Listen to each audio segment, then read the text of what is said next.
Une violence terrifiante, digne d'une véritable guerre et qui se propage à un rythme alarmant, c'est l'alerte lancée ce mercredi par l'Organisation des Nations Unies sur la situation en Haïti, ce pays donc des Caraïbes de 11 millions d'habitants, une ancienne colonie française devenue indépendante en 1804. Mais alors en quoi la situation est-elle aussi violente en ce moment en Haïti? Comment en est-on arrivé là et quelles sont les perspectives pour tenter de sauver le pays? Salut, c'est Hugo, j'espère que vous allez bien, c'est donc le sujet à la une des actus du jour aujourd'hui. Bon, d'abord, petit aperçu de la situation pour bien comprendre. Aujourd'hui, Haïti est l'un des pays les plus pauvres au monde. En 2019, 60% de la population vivait avec moins de 2 $ par jour. Par ailleurs, le contexte est très difficile, le prix des produits alimentaires a augmenté de presque 50% en un an. Et par ailleurs, d'un point de vue sanitaire, il y a une épidémie de choléra qui est réapparue en octobre 2022. C'est donc une maladie infectieuse qui peut être très grave. Résultat, aujourd'hui, la moitié de la population a besoin d'aide humanitaire. C'est donc plus de 5 millions de personnes. Pauvreté importante, situation sociale difficile, mais Haïti fait aussi face à une explosion de la violence, notamment une violence entre plusieurs gangs armés. Ces gangs concurrents, ils contrôlent jusqu'à 60% de Port-au-Prince. Port-au-Prince qui est la capitale d'Haïti, qui compte 3 millions d'habitants. Et tout cela augmente de façon importante là aussi. Sur les 3 premiers mois de cette année 2023, le nombre d'assassinats a augmenté de 20% par rapport au précédent trimestre. Et le nombre d'enlèvements a lui aussi augmenté, mais cette fois-ci de 63%. Rien qu'entre le 14 et le 19 avril, donc vraiment là ces derniers jours, les affrontements entre les gangs ont fait près de 70 morts, dont 18 femmes et au moins 2 enfants. Et les assassinats et les viols aussi touchent donc des civils, des personnes qui ne font pas partie donc de ces gangs. Pour l'Organisation des Nations Unies et pour les États-Unis, un tel niveau d'insécurité est en fait comparable aujourd'hui à ce qu'on peut retrouver dans des pays en guerre. On peut aussi voir que Haïti est un état en matière d'infrastructure ou d'institutions qui est en grande difficulté.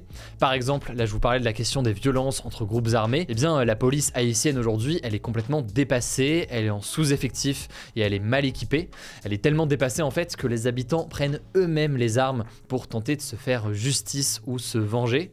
Cette semaine par exemple, des habitants ont brûlé à vif 13 personnes qui étaient soupçonnées d'appartenir à un gang dans un quartier de Port-au-Prince ravagé par la violence qui s'appelle Canapé Vert. Enfin, il faut bien noter et comprendre que la situation politique est instable. Il y a tout juste 2 ans par exemple, le 7 juillet 2021, le président de la République d'Haïti, Jovenel Moïse, était assassiné par un groupe armé en pleine nuit à son domicile. Forcément, ces événements rendent la situation d'autant plus instable. Alors comment expliquer que Haïti en soit arrivé là? Alors il y a beaucoup de choses à aller analyser, mais la première raison qu'on peut voir qui a avancé par certains chercheurs, c'est une raison historique. En effet, je l'ai dit, Haïti c'est une ancienne colonie française devenue indépendante en 1804.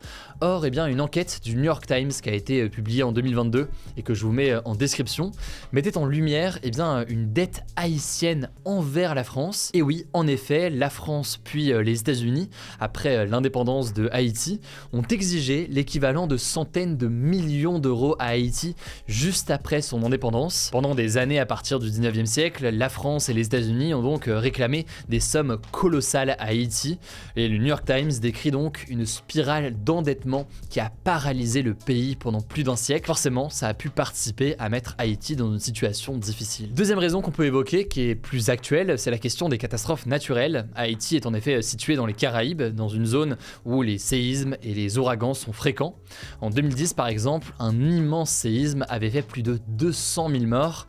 Et évidemment, ce genre d'événement assez fréquent bouleverse le pays, bouleverse les habitants et aussi ses infrastructures. Enfin, je l'ai évoqué rapidement, mais l'instabilité politique combinée à des problèmes économiques, ça a pu accentuer la prise de mauvaises décisions ou alors le développement de la corruption. Bref, tout cela plonge aujourd'hui Haïti dans des scènes de violence inédites que je viens de décrire.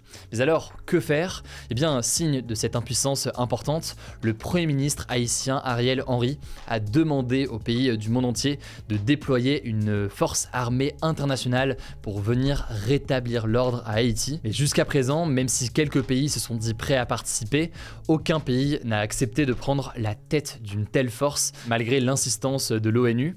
Les regards se sont notamment tournés vers le Canada, puisque le Canada compte de nombreux immigrés haïtiens dans sa population, mais pour l'instant, le Canada n'a pas accepté. Bref, situation très compliquée, une actualité, j'en suis conscient, très lourde, mais qui me semblait importante à évoquer aujourd'hui. Je vous mets comme d'habitude des liens en description si vous voulez en savoir plus. Je pense qu'on va préparer aussi avec mon équipe un post spécial qu'on va faire sur Instagram pour résumer aussi la situation sur place à Haïti. Si jamais vous n'êtes pas encore abonné, le nom du compte c'est Hugo Décrypte. Je vous laisse en tout cas avec Blanche pour les actualités en bref et je reviens juste après. Merci Hugo et salut tout le monde. On commence avec une première actu. Emmanuel Macron a annoncé plusieurs mesures pour l'inclusion des personnes handicapées. C'était à l'occasion de la conférence nationale du handicap ce mercredi, un événement organisé tous les 3 ans. Alors première annonce, c'est que les fauteuils roulants seront intégralement remboursés en 2024, alors qu'ils ne le sont que partiellement aujourd'hui. Deuxième annonce, 1,5 milliard d'euros seront investis pour renforcer l'accessibilité aux lieux publics pour les personnes en situation de handicap. Alors ces annonces ont été saluées par APF France, la plus importante association d'handicapés moteurs, qui estime, je cite, que la mobilisation paie. Ceci dit, l'événement a été une nouvelle fois boycotté par le collectif Handicap, qui réunit 52 associations et qui considère que le gouvernement n'est pas à la hauteur des enjeux. Le collectif regrette notamment le manque d'annonces pour les personnes porteuses de handicap psychique ou intellectuel. Deuxième actu, les inégalités au sein des 100 plus grandes entreprises françaises ont augmenté ces 10 dernières années, selon une étude de l'ONG Oxfam, qui lutte contre les inégalités et la pauvreté. En fait, l'étude montre qu'entre 2011 et 2021, les PDG, donc les patrons, ont vu leurs revenus augmenter de 66%, alors que le revenu des salariés n'a augmenté que de 21%. Le principal constat d'Oxfam, c'est que malgré des profits records pour la plupart des grandes entreprises, les richesses produites continuent selon eux d'être inégalement redistribuées. Pour lutter face à cet écart, Oxfam propose donc une revalorisation des salaires en commençant par les bas salaires ou encore de limiter les écarts de rémunération entre les PDG et les salariés. Troisième actu rapidement, on va parler du Covid-19 et oui, ça fait longtemps, on a appris que les décès liés à la maladie ont chuté de 95% depuis janvier. C'est une annonce de l'Organisation mondiale de la santé. Alors, ceci dit, pour nuancer, l'OMS a précisé que le virus n'était pas prêt de disparaître, notamment à cause de l'émergence d'un nouveau variant, le variant XBB1.16, qui fait que le virus continue de muter et pourrait donc provoquer de nouvelles vagues de contamination et de décès. Enfin, vu que ce variant est dominant au niveau mondial, les personnes vaccinées ou déjà infectées pourraient contracter de nouveau la maladie. Quatrième actu, et on va parler jeux vidéo, le Royaume-Uni a décidé de bloquer le rachat historique du studio de jeux vidéo Activision Blizzard par l'entreprise Microsoft pour un montant de 68,7 milliards de dollars. En fait, ce rachat aurait permis à Microsoft, qui possède notamment la Xbox, d'obtenir l'exclusivité des jeux vidéo du studio Activision Blizzard comme Call of Duty ou encore World of Warcraft, ce qui aurait donc empêché à la console de jeux rivale de Sony, la PlayStation, de pouvoir vendre ses jeux. Et donc l'autorité de la concurrence britannique a estimé que ce rachat représentait une menace pour la concurrence dans le secteur du jeu vidéo au Royaume-Uni. Alors ce choix n'a pas du tout plu à Activision et Microsoft, qui ont donc décidé de faire appel, on vous tiendra au courant. Cinquième actu, et on reste dans le même thème, 40% des femmes qui jouent aux jeux vidéo ont déjà été victimes d'une forme de sexisme,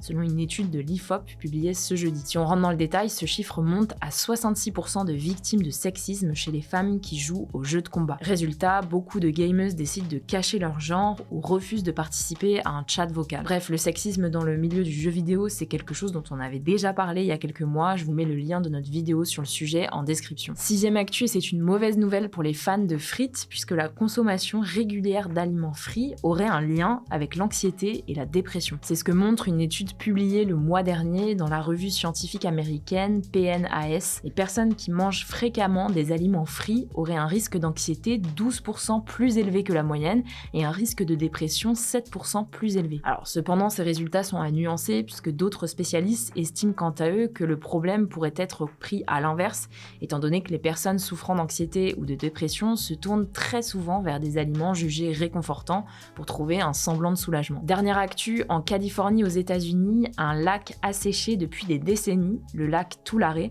a refait surface ces derniers mois à cause de fortes pluies et des tempêtes, ce qui a provoqué des inondations. Les dégâts sont déjà estimés à plusieurs centaines de millions de dollars. Ce qui inquiète encore plus les habitants et les agriculteurs, c'est que si le lac continue de s'étendre, il pourrait atteindre des cultures qui pèsent presque 2 milliards de dollars. La dernière fois qu'il a retrouvé son niveau actuel date de 1983 et il avait fallu près de 2 ans pour qu'il se vide sous l'effet de l'évaporation. En tout cas, avec le réchauffement climatique et l'augmentation de la fonte des neiges, le lac pourrait réapparaître plus fréquemment dans les prochaines années. Merci beaucoup Blanche. Alors le débat hier c'était le suivant, est-ce une bonne chose de bannir temporairement les réseaux sociaux des personnes condamnées pour haine en ligne? C'est une immense majorité de oui qui ressort de ce sondage. Quant à aujourd'hui, pas de débat. Si jamais vous voulez par contre ce format des actus du jour en version audio, le saviez-vous, c'est aussi disponible en version podcast. Vous tapez Hugo Décrypte sur Spotify, Deezer, Apple Podcast ou autre, vous vous abonnez et comme ça vous avez les actus du jour directement le matin dans les transports par exemple. En 10 minutes, c'est assez efficace. Prenez soin de vous, prenez soin de vos proches et puis je vous dis à demain pour une nouvelle vidéo.